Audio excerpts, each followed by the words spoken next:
Hi, Queen Bee. Oh, girl, I was gonna say hi, queen, to you because you are a queen, and I'm Yes, so girl, excited look to at you. Where's your tiara? Where's your crown? Pick stop. it up off the ground. Stop. Oh my Yeah. gosh. Tell me though, how are we doing? How are you feeling? A couple days out of the villa. I'm great. Hurricane Huda Here we go. has landed stateside. What have Ooh. the last couple days back in reality been like for you? It's just been an adjustment, honestly. I think that it's like overwhelming in a good way. So I'm excited for like all the opportunities. I'm like really thankful. All right, relax. Nah, the fact that you act that way towards your f***ing friends, commenting on this is why I don't want to tell them nothing.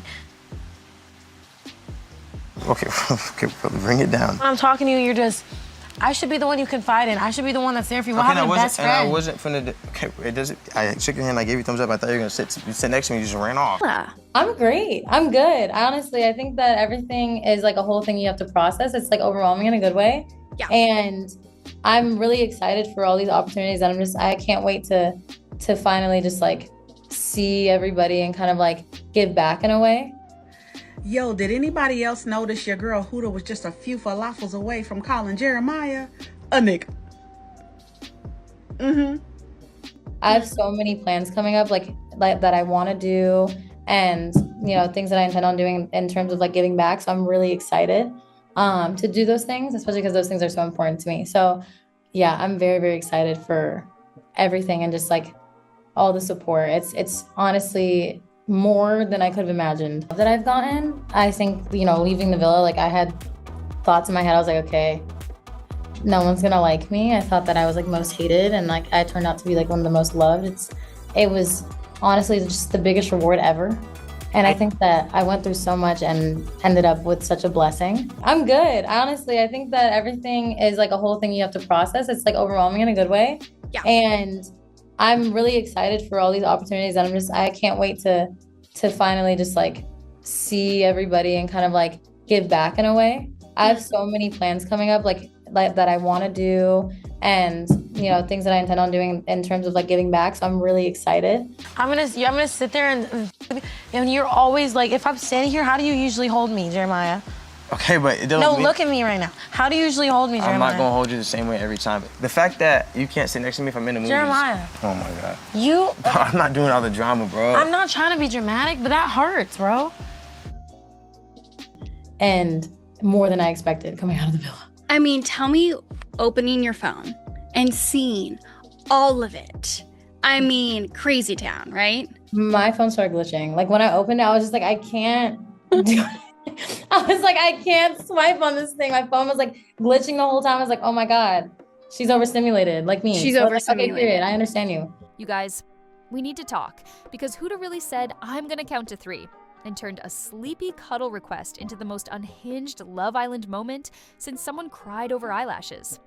And no, I'm not exaggerating. It's the post-finale fallout we didn't ask for, but we absolutely needed. Because now that everyone's off the show and scrolling like the rest of us, it's full-on damage control, shade throwing, and influencer chaos. From Huda being accused of emotional manipulation, to Chris's family subtly dragging her on Instagram, to Sierra accidentally calling her fans hood rats, thinking it was a compliment. I mean, it's insane.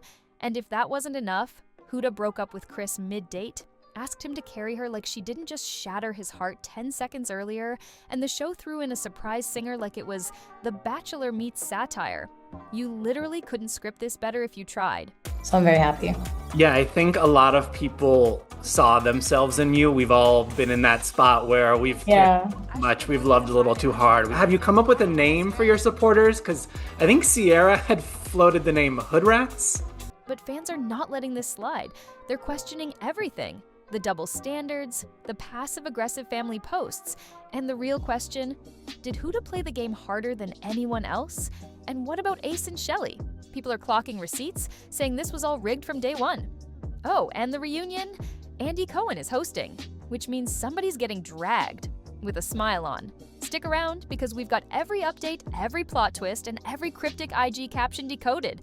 Let's get into this disaster. It's a mess, but it's our mess. So, here's where it all hit the fan. Picture this. It's the middle of the night, Chris is just trying to sleep, and Huda decides that's the perfect time to stir up some vibes. She leans in and says, I'm gonna count to 3, and if you don't cuddle me, I'm gonna have an attitude tomorrow. And just like that, one of the most chaotic quotes in Love Island history is born. Now, on the surface, it's awkward, but once the clip hit social media, it became something way bigger. People started dissecting the power dynamic, calling it controlling, weird, even borderline manipulative. The whole internet lit up with takes like, if a man ever said that to a woman on national TV. I mean, I don't know anything about that in all honesty. I didn't know about that at all. I don't follow Sears, so like I have no idea. It was a season of to start kind of crashing out for you. Leave me alone. That doesn't matter to you. The crash out. Yeah, crash out.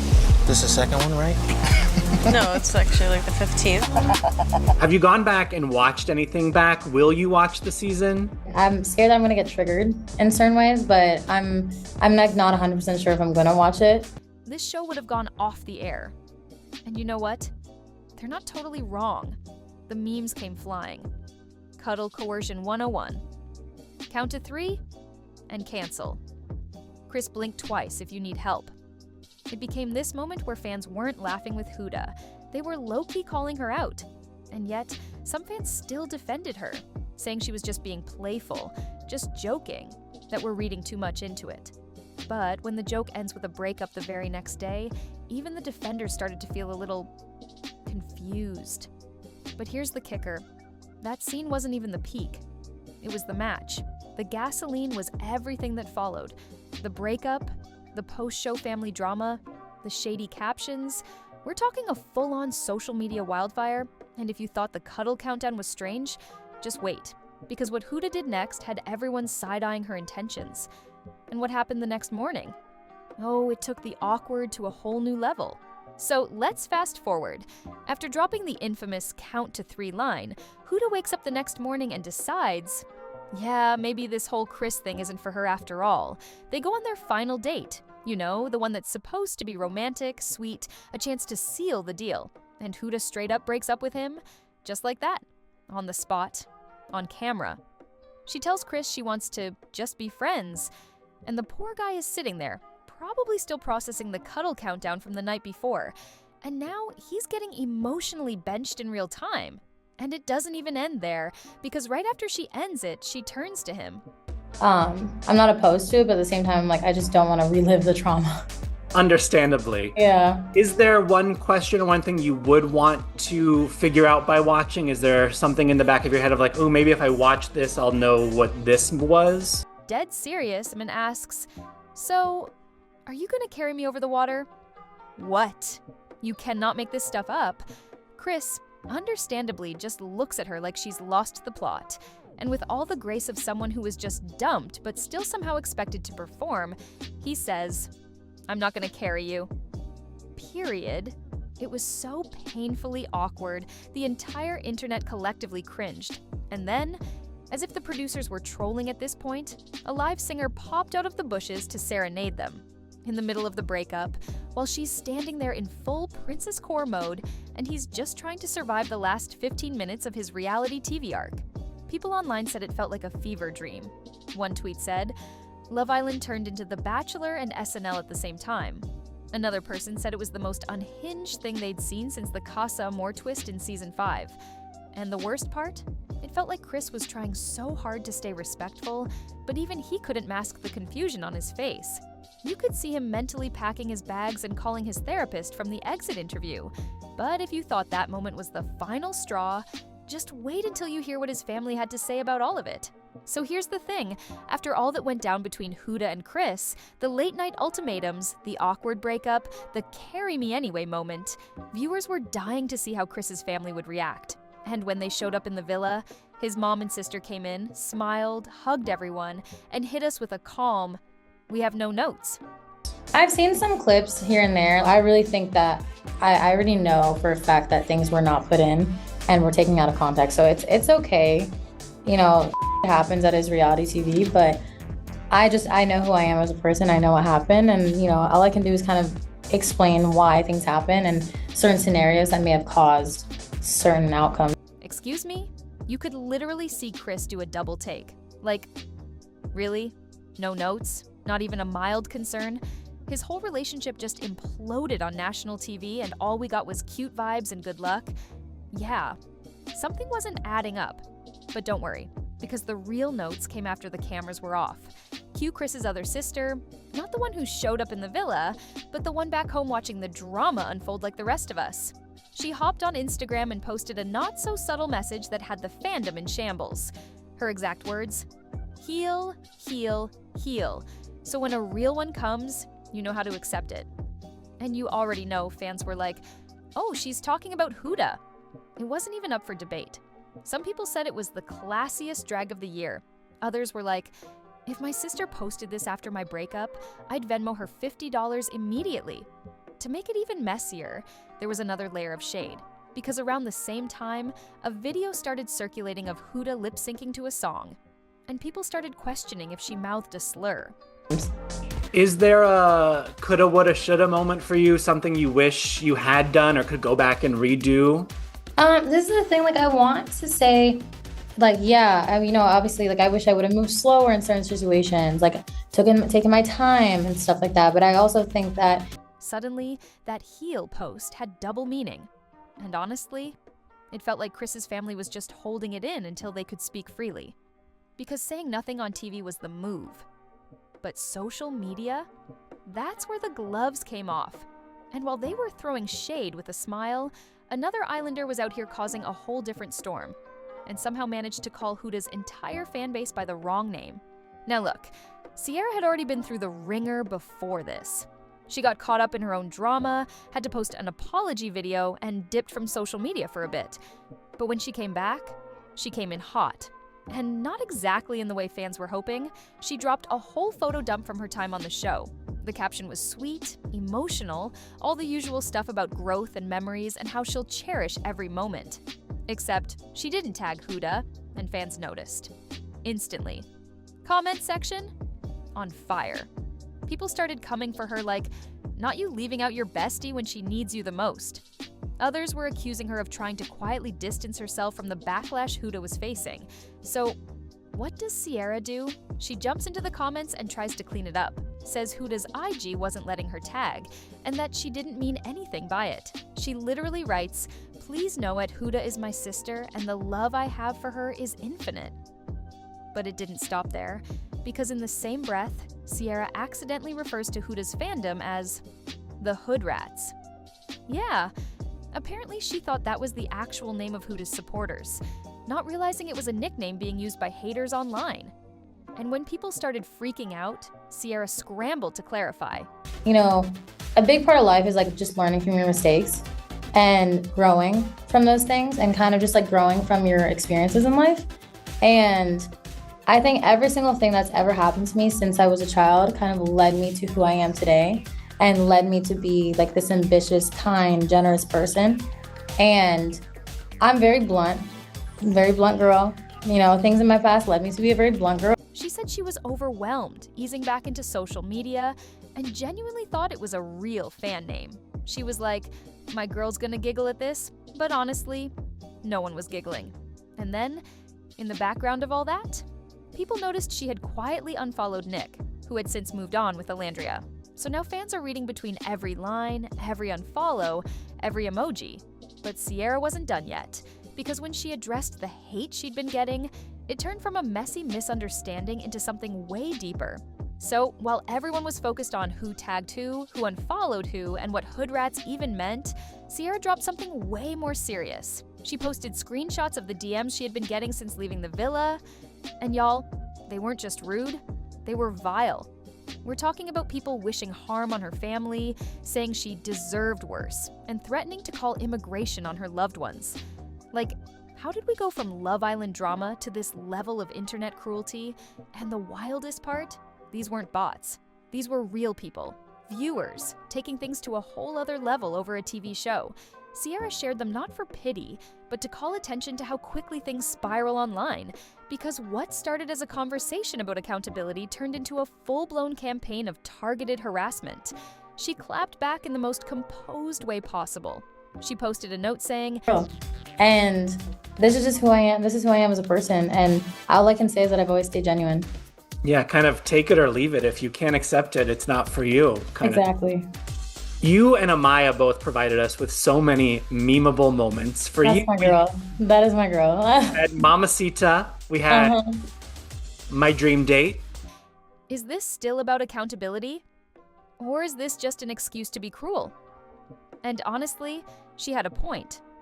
Then she dropped a whole reflection. Not defensive, not angry, just raw. She said, I refuse to let misery find company here.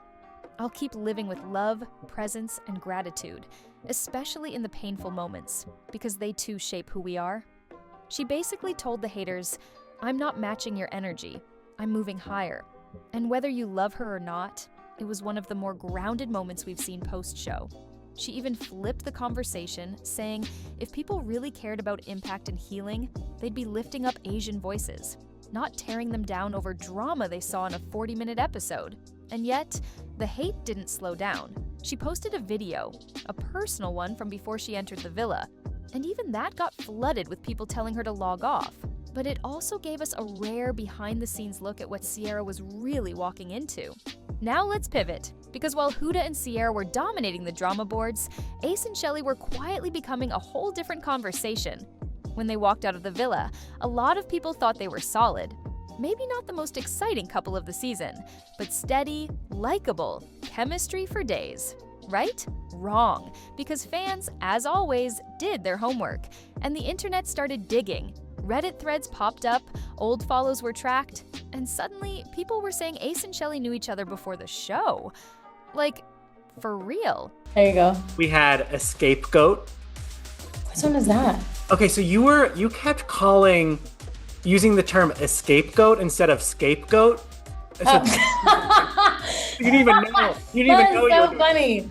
And it didn't stop there. Some fans believed that Ace and Shelley had pre-planned their entire Love Island arc. As in, meet up on the island, fake the build-up, stay loyal, win the audience, and walk out with the prize money. And look, it sounds dramatic, but this is Love Island. Dramatic is the whole point. So Ace and Shelley did what they had to do. They responded. In separate posts, they both admitted that yes, they had crossed paths before the show. Shelley had known Amaya and Andrina before, and Ace had met Huda at some point too. But according to them, no romance, no plot, no collaboration. They insisted it was all just coincidence. Nothing was staged. No money heist, no pre-show pact. And maybe that's true, but the fans weren't exactly sold. Some viewers said it explained their low-key energy all season. Others claimed it was just another example of how the show's casting process can get too close for comfort. And meanwhile, Shelley and Ace haven't posted much since. They said they're taking a break from social media, laying low, staying out of the mess. But in a season where every move gets scrutinized, silence sometimes says even more. And speaking of staying silent, not everyone could manage it. Because one Islander took to a live stream to talk about Huda, and what he said had the chat blowing up instantly. So at this point, you'd think everyone would be keeping it chill, right? Lay low, let things simmer before the reunion? Not quite. Enter Jeremiah, who hopped on a live stream with Kai, and let's just say, things got real awkward, real fast. Now, to be fair, Jeremiah tried to stay respectful. You could tell he didn't want smoke. But Kai kept pressing him, and eventually he gave in with that classic reality TV hesitation like, I mean, I don't want to say she's crazy, but... Wait, that's actually hilarious. I didn't even catch that. That's so funny. He's using her as a scapegoat so that he can stay in the game. Wait, what are you I just sat there and listened to every thing he was saying. There you go. Favorite of the things you've seen of moments of yours in the villa? Gratitude. Huh? Wait, what did you say? And then he said it. He called Huda a little crazy. And instantly, the chat lit up like a Christmas tree. Viewers were living for the moment, some saying, he finally said what we're all thinking, others dragging him for throwing shade when Huda wasn't there to defend herself. But Jeremiah kept it light, said he thought it came from past relationship trauma, that hurt people, and that he didn't really blame her. Still, even with that disclaimer, that one comment was enough to set off a new round of Huda discourse online. And he's not the only one poking the bear. TJ and Charlie, remember them? Both of their girls got snatched up by Pepe. So now they're out here posting selfies with captions like, "Two bombshells trauma bonding," fully making fun of how they got played back to back. And let's not forget TJ's real heartbreak when Pepe, his own best friend in the villa, voted him out. Like, this wasn't just a casual vote. TJ looked genuinely crushed. His face dropped. Fans were stunned. He even said in an interview that it was the one vote that truly hurt. And yet, he still defended Pepe, said he understood, said he'd never talk bad about him, and that he's grateful for the experience. Honestly, mature king behavior. But with all this build-up, shady lives, cryptic captions, awkward friendships, everyone's eyes are now locked on one thing: the reunion. And with Andy Cohen in the mix, we're talking full chaos potential. So let's talk reunion, because this is where the real fireworks are about to go down. August 25th, mark it. That's when the Love Island USA Season 7 cast is getting back together for one big, messy, unfiltered sit-down. And in a twist no one saw coming, Andy Cohen is hosting, alongside Ariana.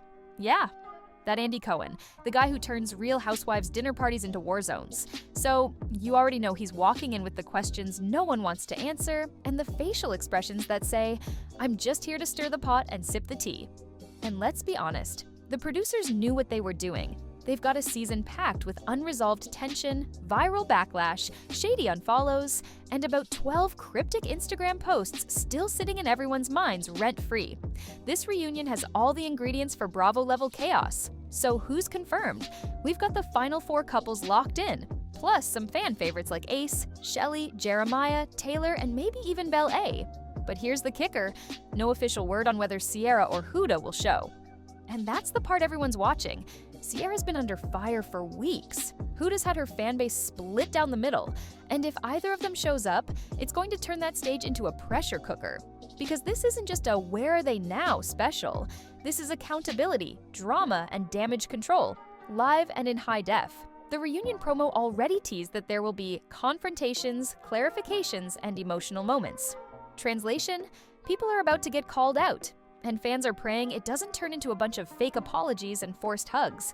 Because with the amount of tea that's spilled since the finale, the reunion isn't just the end of the season, it's the final test of everyone's public image. But let's be real.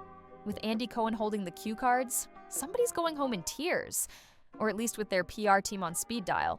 So yeah, the season may be over, but the real drama is just getting started. Between shady sisters, cuddle countdowns, and reunions set to explode, this isn't just Love Island anymore. This is the remix. See you at the reunion. It's gonna be messy.